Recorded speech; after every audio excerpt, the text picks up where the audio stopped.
இது எந்த விதமான பிளானும் இல்லை. இந்த மாதிரி கவர்மெண்ட்டை வந்து ஏற்றுக்க மாட்டாங்க.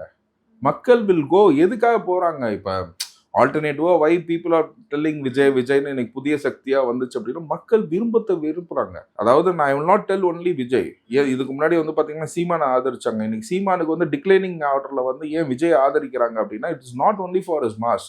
சீமான் வந்து காலையில் பெரியார் வாழ்கம்பாரு, ஈவினிங் பெரியாரை திட்டுவார். சாயந்தரம் வந்து பார்த்தீங்கன்னா கிருஷ்ணர் வாழ்கம்பாரு, காலையில் கிருஷ்ணரை திட்டுவார். திடீர்னு வேலை எடுத்துகிட்டு வந்து எவன்கிட்ட சுருவுறாருன்னு தெரியாது. அந்த மாதிரி ஒரு அங்க இருக்கிறவனுக்கே ஒரு குழப்பம் உண்டாக்கி. அதனால என்னன்னு கேட்டீங்கன்னா அந்த டிக்ளைனிங் லோட்ஸ் தான் வந்து பாத்தீங்கன்னா so this person doesn't require money. மக்களுக்கு என்ன எதுன்னா இந்த பர்சனுக்கு பணம் கிடையாது, பணம் தேவையில்லை. இப்போ மக்களுக்கு என்ன தேவை, என்ன யோசிக்கிறாங்க, ஒரு பணம் தேவையில்லை, ஒரு மக்களுக்காக தான் வந்திருக்காரு அப்படின்ற ஒரு மனசு தான் வருது. Ariza, shirts and trousers.